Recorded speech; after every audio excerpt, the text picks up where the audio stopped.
ሰላም ጤና ይስጥልን ክብራን አድማጭ ተመልካቾቻችን እንደምን ቆያችሁልን እያልኩኝ ወደ ሳቱ መረጃዎቻችን ተሻገርኩኝ። ወደ መረጃዎቻችን ስናመራ ከመረጃዎቻችን አንዱ የሆነው እጅግ ያልተጠበቀና በበርካቶች ዘንድ መነጋገሪያ የሆነ መረጃ ነው። ዜና መረጃውን በአሜሪካና በኢራን መካከል ሰላም ሊሰፍን ነው ተብሎ ዜና በሚሰራጭበት በዚህ ወቅትም ከኢራን ያልተጠበቀ ነገር ተሰምቷል። የኢራኑ የውጭ ጉዳይ ሚኒስተር በበኩላቸው ለትራምፕ ፍላጎት የማንንበረከከው ኢራናውያን ስለሆንን ነው። እኛ በፍቃዳችን እንጂ አድርጉ ስለተባልን የምንፈጽመው ስምምነት የለም። የተባልነውን አንፈጽምም፣ ዝምታችን ይበቃል። ኑና ፍለፊት እንጋጠም። ያኔ ኢራን ማን እንደሆነች በደንብ ይገባችኋል። የጦር መርከባችሁ ድንበራችን ላይ ነው። ምን ትጠብቃላችሁ? ኢራን ለማሸነፍ እንጂ ለሽንፈት አልተፈጠረችም ሲሉ በርካቶችን አሜሪካን ጨምሮ ስጋት ላይ የጣለ ንግግርም አድርገዋል። በርካቶችም ይህንን የኢራን የውጭ ጉዳይ ሚኒስተር መግለጫ አስፈሪ ብለውታል። ሙሉ መረጃውን የምናጋራችሁ ይሆናል። በሌላ በኩል የሶማሌላንድ ጎረቤት ሶማሊያና ግብጽን ጨምሮ ስጋት ላይ የሚጥል ያልተጠበቀ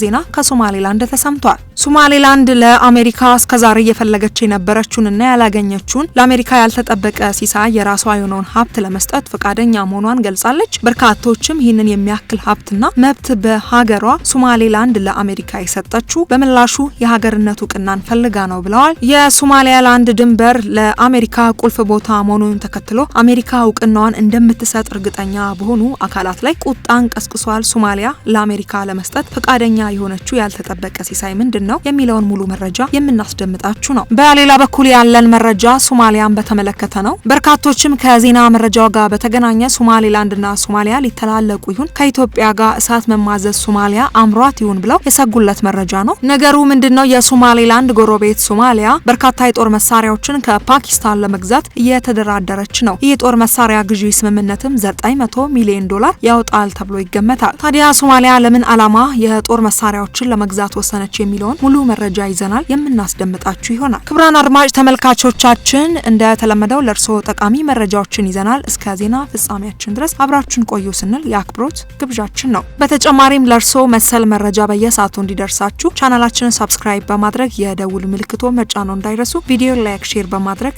ይጀምሩ።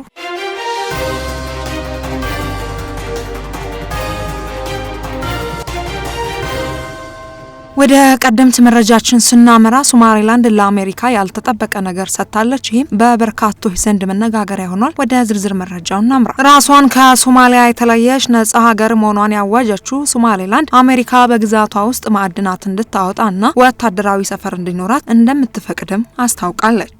በቅርቡ ከእስራኤል ባገኘችው የመጀመሪያ የሀገርነት እውቅና ምክንያት ከፍተኛ ተቃውሞና ውዝግብ የተፈጠረባት ሶማሌላንድ ከተጨማሪ ሀገራት እውቅና ለማግኘት በምታደርገው ጥረት ውስጥም ነው ለአሜሪካ ያላትን ፈቃደኝነት የገለጸችው። የሶማሌላንድ መንግስት ሚኒስተር የሆኑት ሃዳር ሁሴን አብዲ ለፈረንሳይ ዜና ወኪል ኤኤፍፒ እንደተናገሩት አሜሪካ ማዕድናትን ለማውጣትና የጦር ሰፈር እንድትመሰርትም ሀገራቸው ፈቃደኛ መሆኗንም ገልጸዋል። ዩናይትድ ስቴትስ ማዕድናትን እንድታወጣ የተለየ ፍቃድ ለመስጠት ፈቃደኛ ነን፣ በተጨማሪም የጦር ሰፈር እንዲኖራት በራችን ክፍት ነው በማለት ሶማሌላንድ ያላትን ፍላጎት በግልጽም ተናግረዋል። ሚኒስተር ሃዳር አክለውም ከአሜሪካ በአንዳንድ ነገሮች ላይ ስምምነት እንደርሳለን ብለን እናምናለን ሲሉ ያላቸውን ተስፋም ገልጸዋል። የእስራኤል የቅርብ ወዳጅ የሆነችው አሜሪካ እስካሁን ለሶማሌላንድ እውቅና ለመስጠት ውሳኔ ላይ አልደረሰችም። ነገር ግን በአሜሪካ መንግስት ውስጥ ያሉ ባለስልጣናት እውቅና እንዲሰጥ ግፊት እያደረጉ ነው። አሜሪካ እስራኤል ለሶማሌላንድ እውቅና መስጠቷ የራሷ መብት መሆኑን የገለጸች ሲሆን ምንም እንኳን ፕሬዚዳንት ትራምፕ ከፓርቲያቸው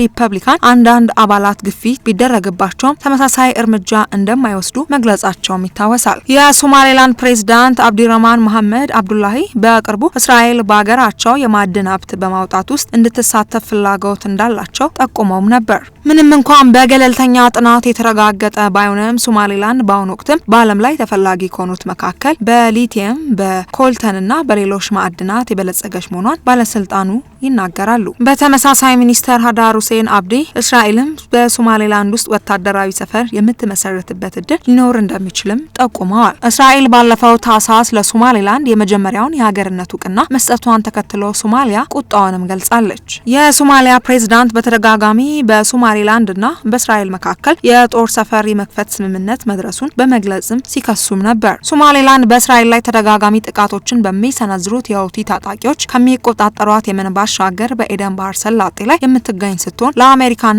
ለእስራኤል ወታደራዊ እንቅስቃሴ ቁልፍም ናት። ሚኒስተሩ በተጨማሪም ከሶማሊያ ጋር መጠነ ሰፊ ወታደራዊና ምጣኔ ሀብታዊ ትብብር ያደረገች ያለችውን ቱርክ በማንሳት የሚጠበቅበትን የሚያከናውን መንግስት የላትም ከሚሏት ከሶማሊያ ይልቅ ከኛ ጋር ከ30 ዓመታት በላይ በማንም እውቅና ያላገኘ ነጻ መንግስት የመሰረተችውን ሶማሌላንድ እንደ ግዛቷ አካል የምትቆጥራት ሶማሊያ የእስራኤልን እውቅና ተከትሎ ጠንካራ ተቃውሞን በተለያዩ መድረኮችም አሰምታለች።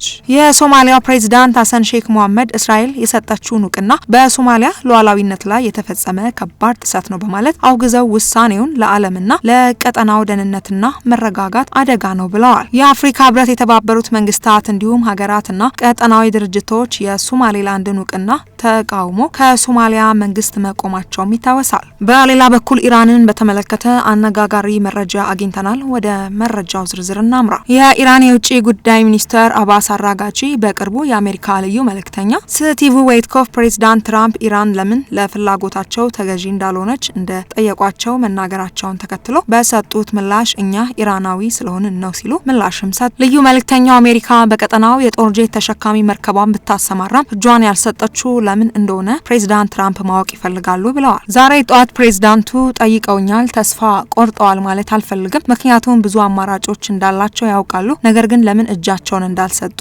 እንዳልተስማሙ ማወቅ ይፈልጋሉ። ዊትኮፍ እንደሚሉት የትራምፕ አስተዳደር ኢራን የኒውክሌር ጦር መሳሪያ እንደማትታጠቅና ያንን ለማረጋገጥ ተጨባጭ እርምጃዎችን እንድትዘረዝር ይፈልጋል። ይህ አስተያየት የመጣ ሁለቱ ሀገራት ለሶስተኛ ዙር ውይይት ከመገናኘታቸው በፊት ነው። ባለፈው ሳምንት ማክሰኞ በኦማን አደራዳሪነት ሁለቱ ሀገራት በስዊዘርላንድ ጃኔቫ ተገናኝተው ተወያይተዋል። አሜሪካ የጦር ጫኝ መርከቦቿን ወደ መካከለኛው ምስራቅ ማንቀሳቀሷን ተከትሎ ጥቃቶች ሊፈጸሙ እንደሚችሉ ተገልጾም ነበር። እሁድ ዕለት በተለያዩ የሀገሪቱ ዩኒቨርሲቲዎች የሚማሩ ኢራናውያን ለተቃውሞ አደባባይ ወጥተውም ነበር። በሌላ በኩል ሶማሊያ ከባድ የጦር መሳሪያዎችን ለመግዛት ድርድር ላይ ናት። ከዚህ ጋር በተገናኘ ወደ አገኘናቸው መረጃዎች ዝርዝር እናምራ።